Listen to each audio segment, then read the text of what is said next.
tudo bom, pessoal? Aqui é Rogério Cunha e nós estamos no nosso canal aqui falando, começando e cumprindo a palavra de fazer um curso completo de Direito Tributário, de forma mais simplificada, claro, mas que vocês possam, por episódios, para que vocês possam ter contato direto com o Direito Tributário, eventualmente tirar dúvidas.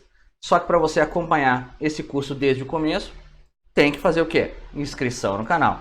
Né? Inscreve no canal, aciona o sininho, que com o sininho tu vai sempre ser notificado quando novos vídeos forem postados no canal. E se tudo der certo, eu vou postar no mínimo vídeo dia sim, dia não. Então vai ficar bem legal. Pessoal, na aula passada, se não viu, clica aqui ou aqui, eu nunca sei. Nós falamos sobre o conceito geral do que são limitações constitucionais ao poder de tributar. Lembramos que o Estado pode tudo, mas ele tem limitações. O Estado é soberano, mas ele não pode fazer absolutamente o que ele quer. Nesse aqui, nós vamos trabalhar, assim como o Capitão América é o primeiro Vingador, com a primeira limitação constitucional ao poder de tributar, que é justamente a legalidade tributária. Pessoal, a legalidade tributária, ela tem previsão lá no artigo 150, inciso 1. E em termos de direito tributário, nós temos uma grande diferença da legalidade tributária para a legalidade genérica do artigo 5º. Vejam, lá no artigo 5º eu tenho aquela regra de que é permitido fazer tudo que a lei não me proíbe. Então eu, como particular, posso fazer tudo que a lei não me proíbe. O que a lei não proíbe expressamente, eu posso fazer. Mas eu tenho uma coisa que se chama lá, o direito administrativo trabalha muito com isso, que é o poder normativo. Que é o poder que tem o Estado de, por outras normas que não a lei, de regulamentar o nosso meio de vida. Um exemplo disso são as sucessivas regulamentações das agências reguladoras, que criam direitos ou estabelecem restrições aos entes regulados por meio de outros atos. No direito tributário, legalidade é sinônimo de reserva legal. Sempre que eu estou falando em legalidade tributária, eu estou falando em reserva da lei. Assim como lá no direito penal, nós trabalhamos com o conceito de legalidade estrita. Então, quando eu estou falando, quando a legislação tributária fala lei, sempre tem em mente a existência de lei em sentido formal. Lei complementar, lei ordinária, lei delegada, eventualmente medida provisória. Então não há como se criar direito por outro meio que não a lei. E é justamente por isso que lá no direito, aqui no direito tributário, nós temos que as expressões lei e legislação tributária, elas não são sinônimas. Elas não são sinônimas. Sempre que vocês lerem algum dispositivo do Código Tributário Nacional ou da Constituição, a expressão lei, ela está se referindo à lei em sentido formal. Lei ordinária, lei complementar, lei delegada e medida provisória. Quando eu estou falando de legislação tributária, eu estou falando de qualquer tipo normativo, inclusive as chamadas normas complementares, os decretos, portarias, as instruções normativas. Então, por exemplo, o artigo 97 do Código Tributário, ele estabelece que somente lei irá dispor sobre os requisitos, os elementos da regra matriz de incidência tributária, que a gente vai ver daqui a pouquinho. Então, como somente a lei pode fazer isso, eu não posso ter definição de fato gerador, definição de quem é contribuinte, quem é sujeito, quem é responsável, não posso ter o valor da base de cálculo definido por outras normas.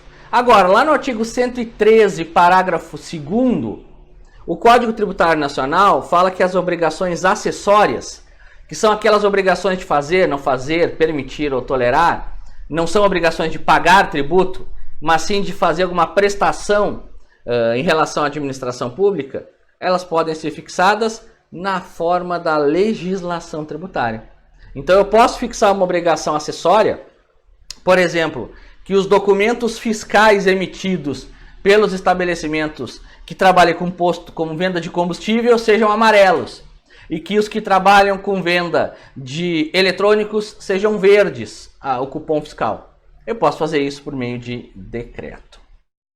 Bom, a essência da legalidade, então, é isso. No direito tributário, eu só posso criar direito, eu só posso tributar por meio do quê? Por meio de lei. Eu acho que travou aqui, então vou voltar para cá. Eu só posso legislar por meio de lei, em sentido formal. Assim como lá no direito penal nós temos a figura da norma incriminadora, no direito tributário nós temos a figura da regra matriz de incidência tributária. Essa regra matriz de incidência tributária é a norma geral e abstrata que descreve uma hipótese e prevê uma consequência. Então lá no direito penal nós vamos chamar isso de tipo penal.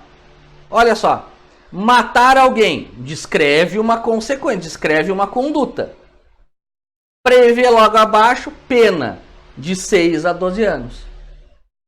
Deu para entender? No direito penal funciona assim. No direito tributário é a mesma coisa. É a mesma coisa. Eu vou ter uma norma abstrata que prevê uma conduta. Ser proprietário de veículo automotor. E estabelece uma consequência. Pagamento do imposto sobre propriedade de veículos automotores. Entenderam? A norma prevê uma situação e uma consequência. Ocorrida aquela situação, incide a consequência. E isso nós vamos chamar de direito tributário de regra matriz de incidência tributária. E essa regra matriz de incidência tributária, que está travando aqui, então vamos voltar aqui para o pequenininho, ela é essa previsão. E essa regra matriz, ela vai ter dois critérios. Os critérios antecedentes, que é aquilo que está previsto na hipótese abstrata, e os critérios consequentes, que dizem respeito ao que ocorre depois que aquela situação se materializa. Então, são critérios antecedentes, o critério material, que é a definição do verbo, do que eu estou tributando, ser proprietário, auferir disponibilidade de renda, importar do estrangeiro, ver a valorização de um imóvel. Então, esse é o critério material. Vai definir qual é o verbo, o que eu estou tributando. Então, o critério material é o que. O critério temporal, ele vai definir em que momento esse fato ocorre. Então, eu vou prever na norma um fato e vou dizer, este fato ocorre neste momento. É muito comum, especialmente nos impostos, sobre propriedade, como é o caso do IPTU e do IPVA. Geralmente as leis municipais estabelecem que o critério material, o que? Ser proprietário. O critério temporal, quando? No dia 1º de janeiro de cada exercício financeiro. E o terceiro critério antecedente é o critério espacial, que é um critério físico que vai definir a área geográfica em que aquele fato vai ocorrer. Então, lá no IPTU, ser proprietário de imóvel localizado, ser proprietário no dia 1º de janeiro de cada ano, de imóvel localizado na zona urbana do município de Foz do Iguaçu. Olha só, critério material, ser proprietário. Critério temporal, dia 1º de janeiro. Critério espacial, município de Foz do Iguaçu. Claro que os tributos nacionais, o critério espacial é nacional. Os tributos estaduais, o critério espacial é o território do estado e dos municípios, o território de cada um desses municípios. Beleza, pessoal? E por sua vez eu tenho os critérios consequentes, que são aqueles que ocorrem após a incidência, após a ocorrência daquele fato descrito lá no critério antecedente. E são dois os elementos. O critério pessoal, que vai identificar quem é o sujeito passivo. E em direito tributário, o sujeito passivo pode se dividir em duas situações. O contribuinte, que é quem tem uma relação direta com o fato gerador, E o responsável, que é quem não tem uma relação direta e sim indireta com o fato gerador. E por fim, o quinto critério consequente é o quantitativo, que a norma tributária, assim como a norma penal, ela deve descrever quais parâmetros serão necessários para que se obtenha o valor dessa prestação a ser paga pelo Estado. Então é por isso que na lei, obrigatoriamente, deve constar qual é a base de cálculo, que é basicamente qual grandeza eu vou tributar, qual grandeza. Então, o imposto sobre propriedade, o que eu vou tributar da propriedade? Qual vai ser a minha base para calcular esse percentual? Valor venal do imóvel. Então, ó, a lei tem que descrever.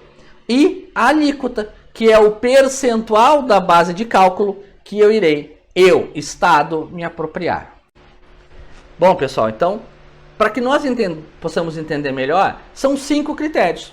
O critério material, vou botar aqui na tela para facilitar a vida de vocês. Olha só, o critério material, o quê? O critério temporal, quando? O critério geográfico, onde? O critério pessoal, quem? E o critério quantitativo, que será o quanto. Então, olha só. O que, quando, onde, quem, quanto. Mais fácil talvez seja até para vocês decorarem as perguntas do que propriamente os critérios. Mas o ideal é saber os critérios. Pessoal, para a gente encerrar esse vídeo, que já está com 12 minutos e o ideal é que os vídeos fiquem com 15.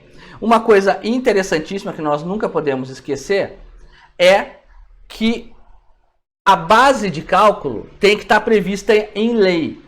A lei tem que prever a base de cálculo. Mas o STF e o STJ entendem que o município, lá no IPTU, e o Estado, lá no IPVA, eles podem atualizar a base de cálculo mediante decreto, mas sempre pelos índices oficiais de inflação. Então não é possível que um município atualize a base de cálculo, ou seja, aplique, altere o valor venal dos imóveis ou o valor venal dos veículos por decreto acima dos índices oficiais de inflação. Beleza, pessoal? Então, obrigado por que estejam gostando. Se gostou, deixa o teu like aí no vídeo. E depois a gente veio com episódio 2, que é aquele da legalidade tributária, parte 2. Beleza, pessoal? Vamos encerrar aqui. Até o próximo vídeo.